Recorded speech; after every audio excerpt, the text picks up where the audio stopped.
श्री स्वामी समर्थ. स्वामी समर्थांनी चोळप्पा यांच्या घरी केलेल्या लीला. एकदा चोळप्पाच्या बायकोने हरभरे भरडून उत्तम डाळ करून रांजणात भरून ठेवली होती. महाराजांनी कोणास न कळता त्यातील डाळ चोळप्पाच्या गायीस नेऊन नेहमीप्रमाणे खाऊ घालण्याचा क्रम ठेवल्यामुळे सर्व डाळ संपली. काही दिवसांनी सण आला. पुरणपोळी करावी म्हणून चोळप्पाची बायको डाळ काढण्यास गेली. पाहते तो रांजण रिकामा.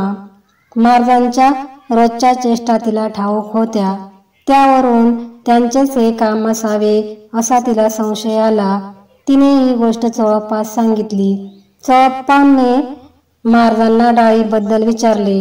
तेव्हा महाराजांनी जबाब दिला, हमको क्या मालूम, तुम्हारी गौ डाळ खा गई, उनको पूछ. चोळप्पा घरचा फार दरिद्री होता. त्यामुळे त्याचे बायकोस महाराजांच्या कृतीचा राग येई असे महाराजांना सामान्य मनुष्य समजे.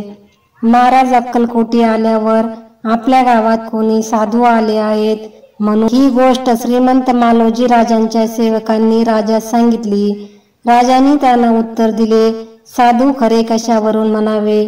आता त्यांनी दर्शन दिल्यास आम्ही त्यास खरे साधू म्हणू.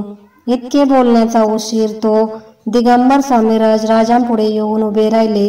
राजास मोठे आश्चर्य वाटले. त्यांनी मनोभावाने श्री स्वामींचे दर्शन घेतले. पुढे काही वेळाने स्वामी महाराज उठून पुढे गेले.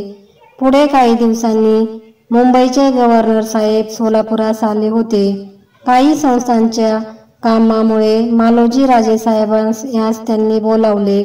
राजेसाहेबांनी आपले कारभारी चिंतोपंत आप्पास बरोबर घेतले. टोळ यांनी राजेसाहेबास सुचवले की आपणास राजकीय कामात जावयाचे आहे. चोळप्पाच्या घरी साधू आहेत, त्यांचे दर्शन घेऊन जावे. राजेसाहेबांनी टोळ यांचे म्हणण्यास होकार दिला. चोळप्पाचे घरी बाजेवर महाराज बसले होते. मेण्यातून उतरून आत येऊन पाहतात तो महाराजांची कडक मुद्रा पाहून राजास पुढे जाण्यास धैर्य होईना. अरे इकडे ये म्हणून महाराजांनी हाक मारल्यावर आत जाऊन महाराजांचे दर्शन घेतले.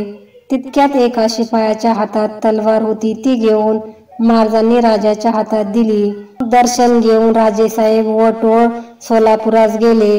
गव्हर्नर साहेब जाण्याच्या गडबडीत होते.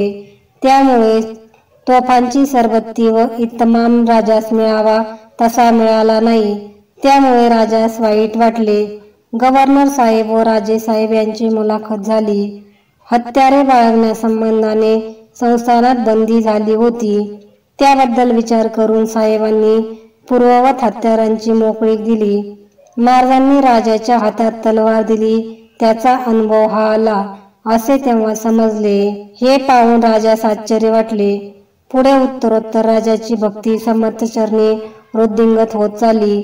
मग जवळपास महाराजांच्या शुश्रूषेबद्दल राजाने 5 रुपये दरमहाची नेमणूक करून दिली. मग जवळपास राजाने महाराजांच्या सेवेबद्दल दरमहा 5 रुपये नेमणूक करून दिली.